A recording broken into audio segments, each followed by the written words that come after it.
Hello, dear students. Today we have another lecture towards writing your research paper, your project, your graduation paper, taking notes and documentation. As you know, in the lecture before this one, you have learned something about how to narrow your topic and how to reach a thesis that you want to prove along your uh, writing. Now, today, let's say that you have reached some sources and you have to know whether these sources are useful, beneficial for your topic or not. Sometimes we have sources that are called primary and other type of sources called secondary. The primary one means the original one, the main one. For example, if you want to write about certain poem, okay, by certain poet, you are doing what? You are writing about the poem from its original source, from its text, right? So the text of this poem is used in your writing. So this is a primary. A primary. Why? Because it's originally delivered or presented by its author, who is the poet. But if you want to have certain critics on this poem, or certain explanation, or analysis, so in this case, the source that deals with criticizing, analyzing, and explanation of this poem is called secondary. Why? Because it is talking about what? About something that is not originally from its author. Someone else come and talk about the original source. So it is called secondary sources. This is a very simple explanation about the type of sources that you will face in your writing. Now, for today, as long as you have sources now, so we have to know how to take notes from those sources. How to take notes from those sources. So the first one is taking notes and documentation. So we have 2 points we have to discuss. Let's start our lecture. Today we have how to take notes from our sources. How to take notes. Of course, we have more than one way of taking notes. When you find material that you think will be relevant and useful, you need to write down enough information so that when you refer to it later, you will be reminded of the main points and where you have get it from and where you have get it from. So you have to do what? You have to document each piece of information with each step you are writing. So you have to put the author, information about the author, the title, the pages, and its year of publication, at least those main points. Then when we want to prepare for the references, we have to go to the full documentation. But within the text, within each note that you are having, you have to do what? You have to just mention the author, the year, and the page number so that you can't lose the material from where it comes. So, step by step, you have to follow these points. Okay? Now, there are certain things you have to follow. For example, you can do what? You can use index card or a computer file or a notebook. In these three forms, you can write down your notes. Okay, labeling each entry with the information that will allow you to keep track of where it comes from. Okay, so you have to keep a track where this piece of information comes from. You need to write down the author, the title, and the page's number or the URL link. Okay, so these are the main things, points that you have to write down as a note. Within each material you have taken as a note. Take notes in your own words and use your own sentence patterns, so you need to paraphrase as long as they said that taking notes in your own words, so this means that it is paraphrasing. Okay, how to paraphrase the original material. This means that we will not take the words as they are.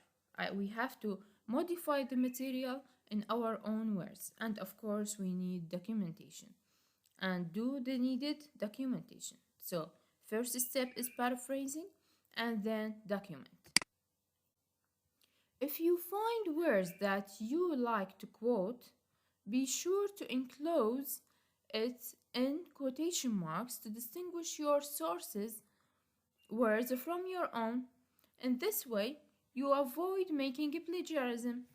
So, if you find words that you like to quote, okay, so in this case, if we have the case of a quotation, be sure to enclose it in quotation marks. Of course, we have to use the quotation marks so that we can say to the reader that this material is what is not my own words, it is quoted from the author words, it is from the source's words. Okay, and in this case need documentation so that we avoid plagiarism. What is meant by plagiarism?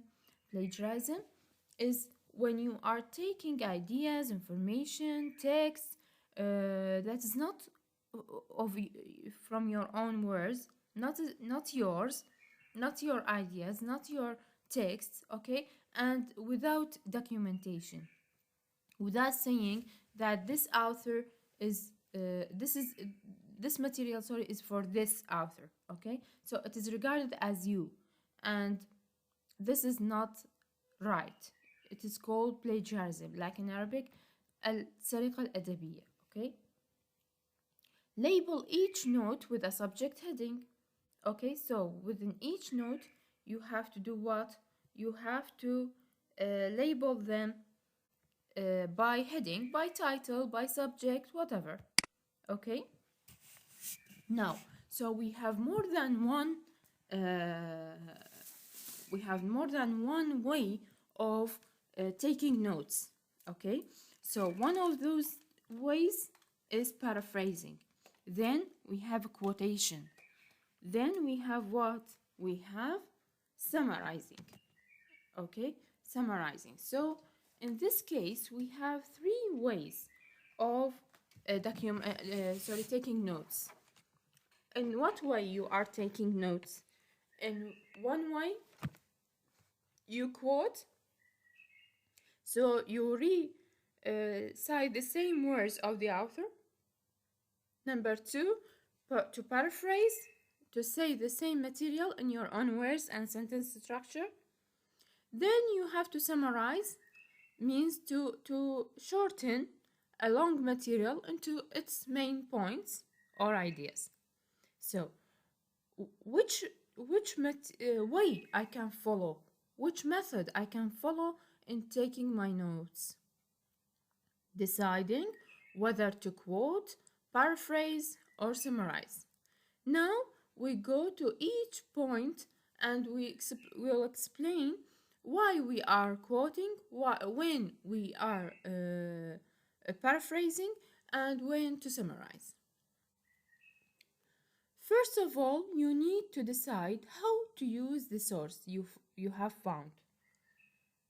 You have to follow these rules. Quote text when the wording is worth repeating or makes a point so well that no rewarding will do it justice.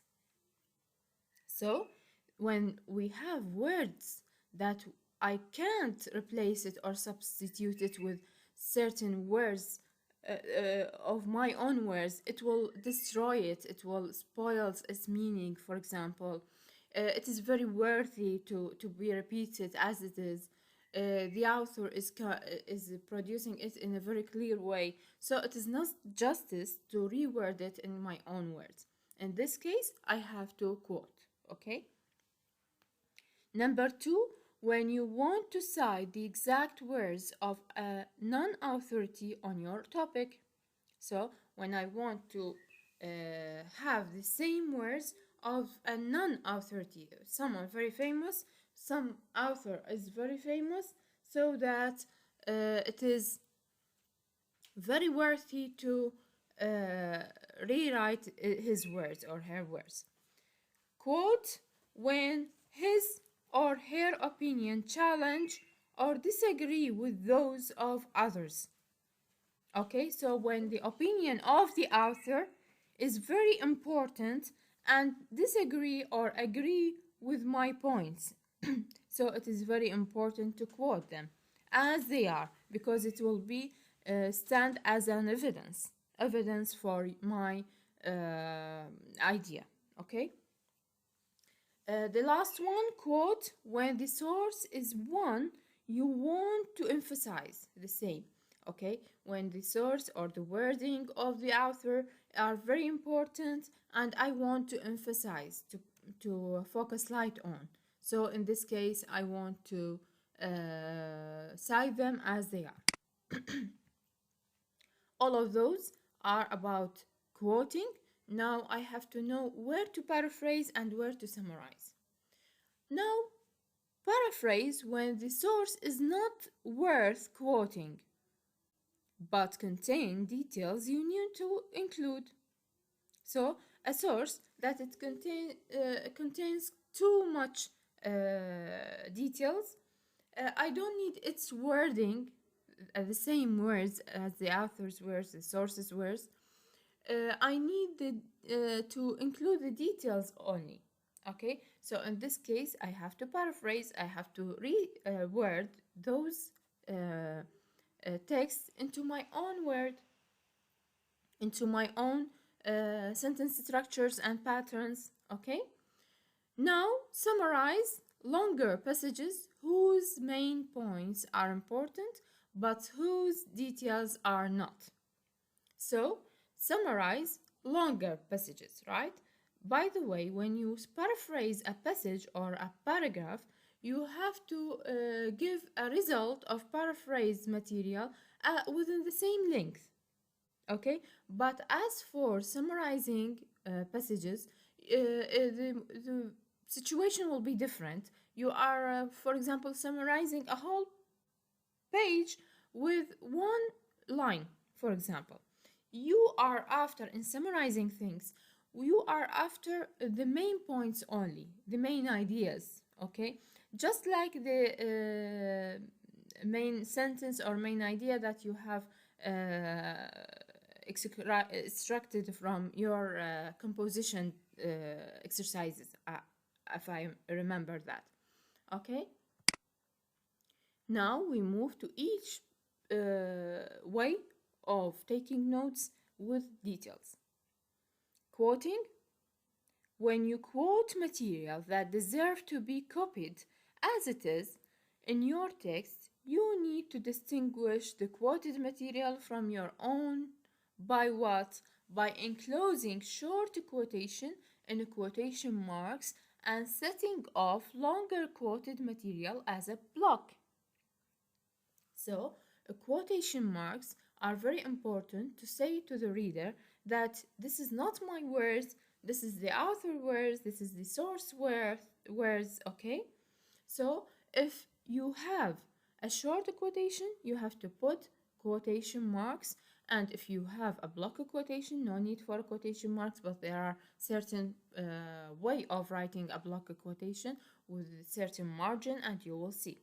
So in this case, we have two types of quotation.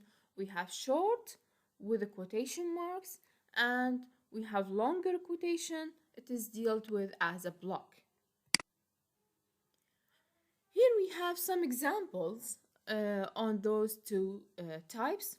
When to decide whether quotation is short or a block one. How to know that this quotation I can consider it as short, and that quotation is I can consider it as long or block one. Now, if you are following APA style of writing research paper, and I prefer APA style, and you are going to be followed by a lecture specialized for APA style explanation, inshallah. But short quotation should be enclosed in quotation marks like the following example. So in this case, you will see that this passage is going to be quoted, okay? And in this case, this is the result of quoting from this passage, okay, or paragraph.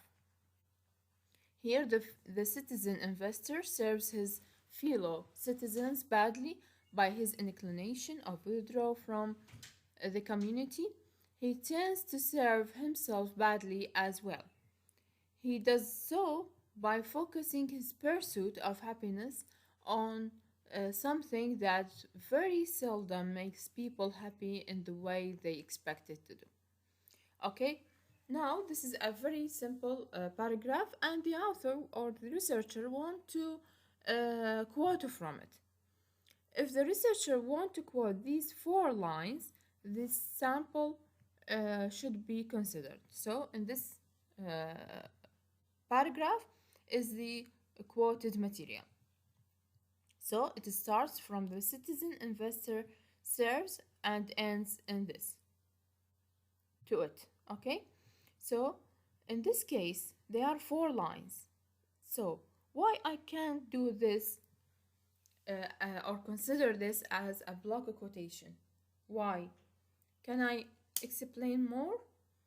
Of course, if you are following APA style, you have to consider that the quoted material, that its words counts less than 40 words, it would be short quotation.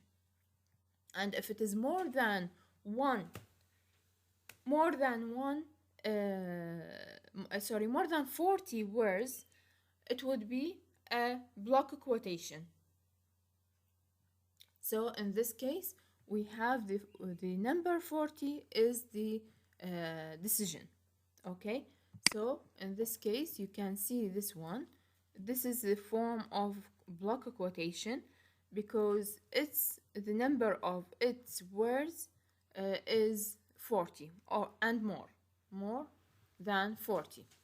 If a researcher follows APA style of writing, she or he has to set the quotation as a block one. If the words number 40 and more, if the quoted words are less than 40, a short quotation is set enclosed in quotation marks, for example, this one, okay? So how we can count the words? How we can count the words? Of course, in the word office, you can highlight any piece of text, and it will appear at the bottom of the file the number of the words, the exact number of the words, okay? So it is very important and very easy way to count the words. If they are less than 40, it would be short quotation, and if they are more than 40, it would be a block quotation. Now, what if you need to modify the quoted material? Of course, sometimes I can't put the quoted material as it is. In the way, how can I get benefit from this, or how can I match the points in this quotation and with my topic, okay? So in this case, I sometimes need to make certain modifications on the quotation. And at the same time, I want to consider it as a quotation, not paraphrasing or writing it and writing it in my own words. Okay, so we have two ways of making modifications. We have deletion. Sometimes I want to delete certain words that I don't need. Okay, and it will not match my topic. So in this case, I have to substitute it, the deleted material, with three periods. Okay, uh, preceded and followed by a space. Okay, so in this case, we have you may sometimes need to delete unnecessary words in the quoted material. You have to insert three periods, leaving a space before the first one and after the last word to indicate the deletion, just as this example below. Okay, you can see these three periods preceded by a space followed by a space indicates that we have certain words here that are deleted by the researcher or the writer, and it is not needed in my own uh, topic. The second way is when we have what? When we have addition or explanation. In this case, any addition for the quoted material, I have to put it where? Between two brackets. Okay? Sometimes the researcher needs to change or add words in the quoted material. Sometimes you need to make the quotation fit grammatically with your sentence. Okay? In this case, you have to put the word you change between two brackets.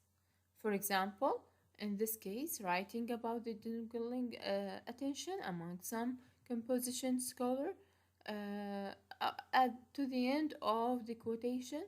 In this case, one of their goals there is added in order to suit the grammar of the author or the sentence grammar. In this case, I have to put the words that is added between two brackets. And if we have additional explanation, we have the meaning of the word dates. We have yearning. In this case also, I have to put them between two brackets. Another beneficial example that shows how to add explanatory words to the quotation and put it between brackets.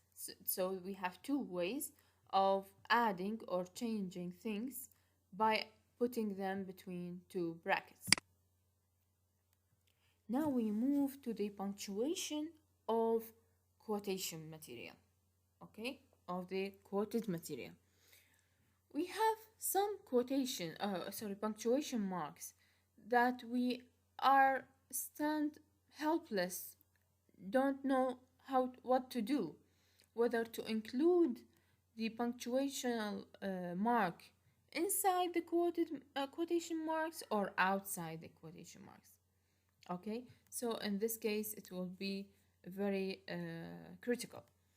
Punctuation with quotation marks, learn when each is correct, inside the quotation mark or outside the quotation mark. Okay, now we will see.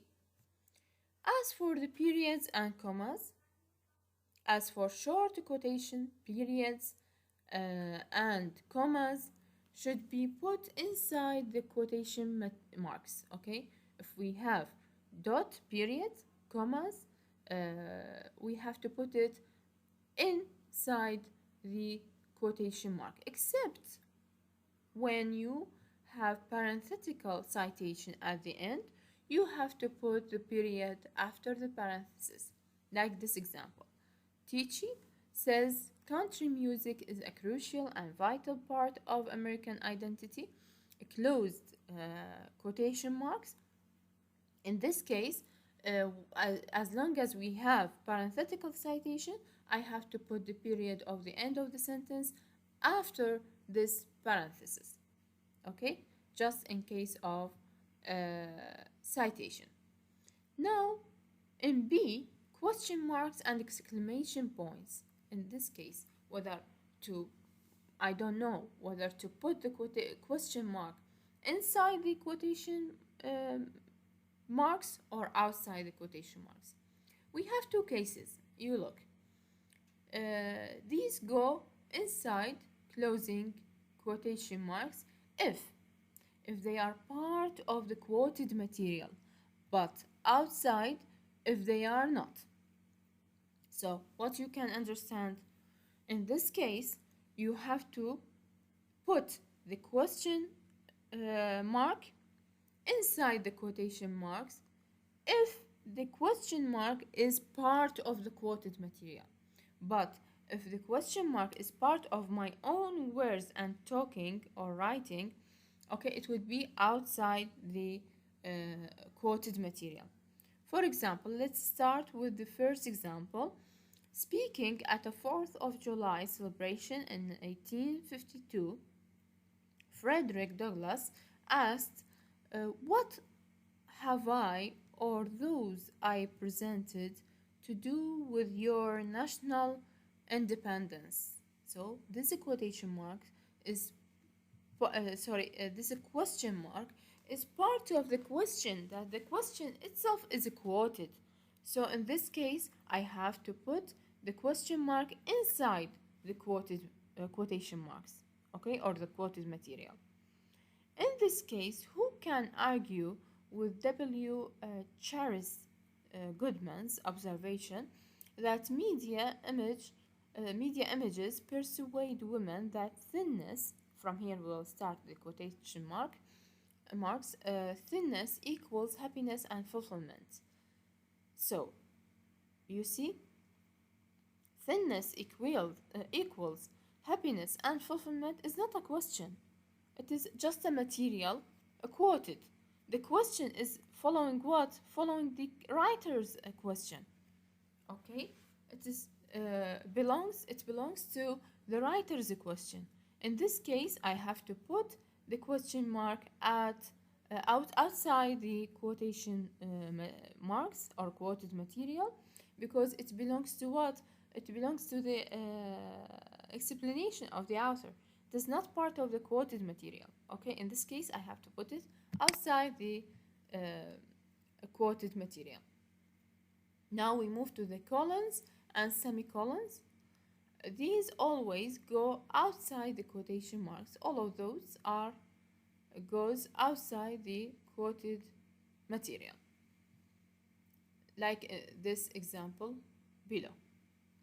Now we discuss the punctuation of a quotation, the guidelines of a quotation, where to quote, why we are quoting things. Now we move to how to document a quoted material. I have to say, even if I am making quotations marks for this passage, for example, I have to say from where this passage, from where this quoted material is come from. Okay, who is the author, which year, and which page. You have to use in-text citation. Now we have the type of citation that is called in-text, means it is within the text, not related to the reference list. Okay, it is the same, but in-text citation is shortened. It doesn't need that details of information that is needed in the reference list. And text citation needs just the author, the year, and page number. In order to document each quoted material, you have to put the author name, the year of publication, and page number. You can do it in more than one way. Okay, in this case we have more than one way, and I have to follow the more suitable one. Okay, in this case, in the first example, you have to put the year in parentheses right after the author's name. Like some writers or researchers usually mention the name of the author at the very beginning of the paragraph, followed by the year of publication put it in parentheses, okay? Then start with the material, the quotation or the quoted material, the hands of a man accustomed to burning his own trees, cutting his own hay, and splitting his own firewood. So at the end, I can mention the page number preceded by P dot, put them between two parentheses. This is one way. Another way, I can say the same quoted material, but I can put at the end of the paragraph, I can say according to, in terms of the author name, and gather the year of publication and the page number in one parenthesis. Okay? The last way of documenting quotation, I can explain everything and start with quoted material. Then at the end, I can put all of the information in one parenthesis. I can say the author, comma, the year of publication, comma, the page number preceded by P dot. These are the three ways of quoting, of documenting a quotation. Now we move to the paraphrasing. Paraphrasing is the second type of or way of taking notes. How can I take notes? I want to paraphrase. There is no need for quoting. Now, what is paraphrase? Paraphrase, this is a very simple sample of paraphrasing. In paraphrasing, I have to do what? I have to use my own words. I have to modify the text, the original text, into my own. I have to use my own synonyms, my own vocabulary, my own sentence structure. Sometimes I can put certain points at the very beginning and delay certain points at the end of the paragraph. Whatever. Here we have a very simple sample of producing or the way of paraphrasing. Here, for example, in New York City, an engaging city with a vibrant ambience and exhilarating pace, is one of the foremost tourist destinations in the world. Okay, these few lines I have to recite it, reword it in my own words. So what can I say? I can say one of the most popular places in the world to visit is in New York. So in the original text they start with the New York City. Now I can make the definition of New York City before. I can start with the definition or the characteristics of a New York City. Then I can add people love to visit because it is exciting and interesting. Ambience, vibrant ambience, and exhilarating can be translated into exciting and interesting. So I doing what? I'm using more or simpler words than the original one. Now we move to the summarizing. A summary states the main idea found in a source concisely and in your own words.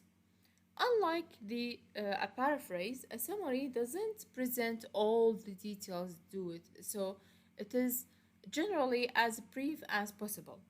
Summaries may boil down an entire book or essay into a single sentence, or they may take a paragraph or more to present the main ideas. Okay, so the length is different, guys. The length is different. Summarizing things is also rewording the original text into my own words, but with shortening with deleting so many details, so the result will be shorter. I can summarize a whole book into one single sentence or into one single paragraph, a whole book. Okay, I can summarize just the main ideas, the main points that I have put. Some guidelines for summarizing include only the main ideas, leave out the details, use your own words, indicate the source, the author, and the year. Of course, after paraphrasing, I have to indicate the author and the year. After summarizing, I have to indicate the author and the year. Okay? In APA style, if you are following APA style in documenting sources,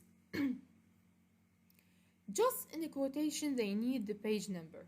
Just in a quotation material or quoted material, they need the page number. In paraphrasing and summarizing, the author and the year of publication is going to be enough. Okay? Now, the last tip I want you to get benefit from.